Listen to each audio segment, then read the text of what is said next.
జిల్లా వైఎస్ఆర్ కాంగ్రెస్ పార్టీ యువ జిల్లా విభాగం అధ్యక్షుడు ఊటుకూరు నాగార్జున కౌంటర్ ఇచ్చారు. రూప్ కుమార్ తో సహా పార్టీ మారిన వారిపై ఖచ్చితంగా అనర్హత వేటు వేస్తామని, కోర్టును ఆశ్రయిస్తామని, ఈ విషయం రూప్ కుమార్ గుర్తు పెట్టుకోవాలని ఆయన కోరారు.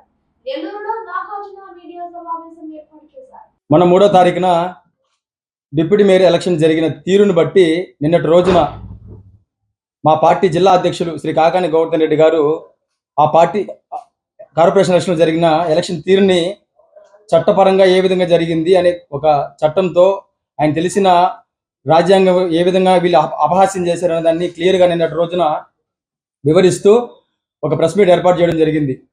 దానికి కౌంటర్గా ఈరోజు ఉదయాన డిప్యూటీ మేయర్ రూప్ కుమార్ గారు ఒక ప్రెస్ మీట్ ఏర్పాటు చేస్తూ కనీసం చట్టం మీద అవగాహన లేకనో, కనీసం రాజ్యాంగం అంటే కనీసం తెలిసి తెలియకో రాజ్యాంగం మీద ఏమాత్రం అవగాహన లేకుండా ఈరోజు ప్రెస్ మీట్ ఇవ్వడం జరిగింది.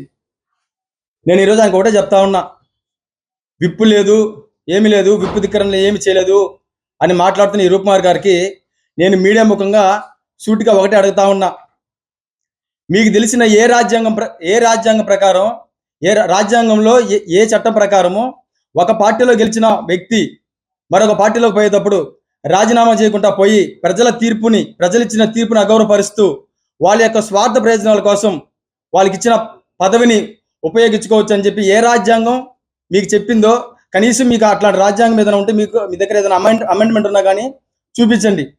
అంతేగాని మేము ఈరోజు కేరళ హైకోర్టు గురించి చూపించామని కేరళ హైకోర్టు తీర్పుని కేవలం ఉదాహరణగా మాత్రమే చూపించాం. ఎందుకంటే రేపు రాబోయే రోజుల్లో కూడా ప్రతి రాష్ట్రంలో కూడా రాజ్యాంగాన్ని కట్టుబడి ఇట్లాంటి తీర్పులు వస్తాయని మాత్రమే మీకు ఆ తీర్పుని ఒక ఉదాహరణగా చూపించామే తప్ప ఈరోజు మిమ్మల్ని ఒకటే అడుగుతా ఉన్నాం, మీరు మా పార్టీ పట్ల, తెలుగుదేశం పార్టీ పట్ల ఆకర్షితులయ్యి మా పార్టీ బలమైన పార్టీ అని చెప్పి ఆకర్షితులయ్యారని చెప్పి 40 మంది కార్పొరేటర్లు మాకు చేరారు. ఆ 40 మంది కార్పొరేటర్లతో మేము ఈరోజు ఎలక్షన్లో పాల్గొన్నామని చెప్పారు. ఈరోజు మిమ్మల్ని సూటిగా ఒకటే అడుగుతా ఉన్నా, ఈరోజు 40 మంది, దాదాపు 54 మంది కార్పొరేటర్లు వైఎస్ఆర్ కాంగ్రెస్ పార్టీ తరపున గెలిచిన 54 మంది కార్పొరేటర్లు కూడా ఎంతో గర్వంగా జగన్మోహన్ రెడ్డి గారి చరిష్మతో గెలిచి జగన్మోహన్ రెడ్డి గారిని అభిమానించే ప్రతి కార్యకర్త కష్టంతో మమ్మల్ని గెలిపిస్తే మేము ప్రజాప్రతినిధులుగా కార్పొరేషన్ అడుగుపెట్టాం. కానీ మొన్న జరిగిన డిప్యూటీ మేయర్ ఎలక్షన్లో 40 మంది కార్పొరేటర్లు అండదండలు ఉండి కూడా మీరు కనీసం మీ పార్టీ బీఫామ్తో కూడా పోటీ చేయించుకోలేని దిక్కుమాలిన పరిస్థితులు ఉన్నారంటేనే మీరు ఏ విధంగా విప్పుకి భయపడ్డారనేది ప్రజలందరూ చూశారు. మేము నవ్వడం కాదు, ఏకైకలో పక్కపక్కలు మేము నవ్వడం కాదు, మీరు ఎలక్షన్ చేసిన తీరును చూసి, మీరు ఎలక్షన్ చేసిన తీరు ఎట్లా ఉందో చూసి నెల్లూరు నగర కార్పొరేషన్ సంబంధించిన ప్రజలందరూ కూడా అంత కిండలుగా నవ్వుకున్నారు. మీరు ఏ విధంగా భయపడ్డారు అనేది దానికి గుర్తుపెట్టుకోండి. ఖచ్చితంగా రాజ్యాంగంలో ఎవరైతే మా పార్టీ మేము విప్పు జారీ చేసిన తర్వాత కూడా విప్పుని ధిక్కరించి, విప్పుని తిరస్కరించి మా పార్టీకి వ్యతిరేకంగా ఎవరైతే ఓట్లు వేశారో, ఎవరైతే గైర్హాజరయ్యారో, నీతో సహా రూప్ కుమార్ గారు, నీతో సహా న్యాయస్థానంలో మీరు పదవిలో ఉండంగానే మిమ్మల్ని అనర్హత వేటు వేసేదానికి ఖచ్చితంగా న్యాయస్థానం ఆశ్రయిస్తాం.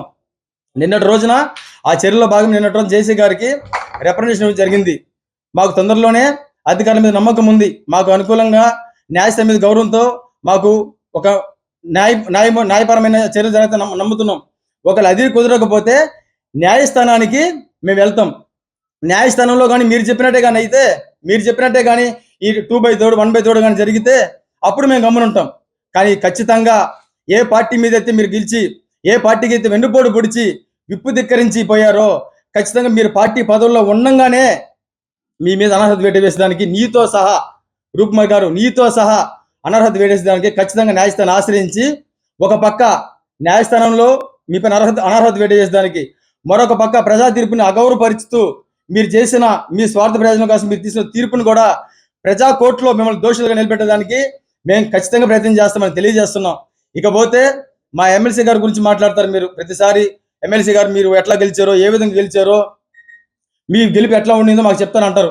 నేను నిన్ను ఒకటే అడుగుతా ఉన్నా, గతంలో ఇదే నారాయణ గారు మంత్రిగా ఉన్నప్పుడు ఆయన టీచర్ ఎమ్మెల్సీ గురించి కావచ్చు, గ్రాడ్యుయేషన్ ఎమ్మెల్సీ గురించి కావచ్చు పోటీ చేస్తే కనీసం డిపాజిట్లు రాలం మీకు.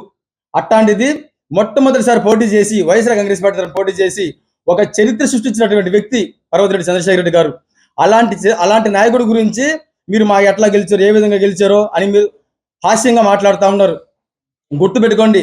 రానున్న రోజుల్లో మీకు ఒకటే చెప్తా ఉన్నా, రేపు అంతకుముందు మీరు ఏ విధంగా గెలుచుకోలేకపోయారు, రేపు 4 సంవత్సరాల తర్వాత అయినా సరే, మీ పార్టీ అధికారంలో ఉన్నప్పుడైనా సరే, రాష్ట్రంలో ఉన్న ఎమ్మెల్సీ సంబంధించిన ఒక్క సీట్లు అయినా సరే మీ పార్టీ తరఫున ఒక్క సీట్ అయినా గెలుచుకోగలుగుతారని గర్వంగా మీరు చెప్పగలుగుతారా? ఆలోచన చేయండి. అట్లాంటి మీరు ఈరోజు కనీసం చట్టం మీద గౌరవం లేకుండా, రాజ్యాంగం మీద అవగాహన లేకుండా మాట్లాడడం, మీలాంటి వ్యక్తి ఈరోజు కార్పొరేషన్ డిప్యూటీ మేయర్గా ఉండడం మా దౌర్భాగ్యం.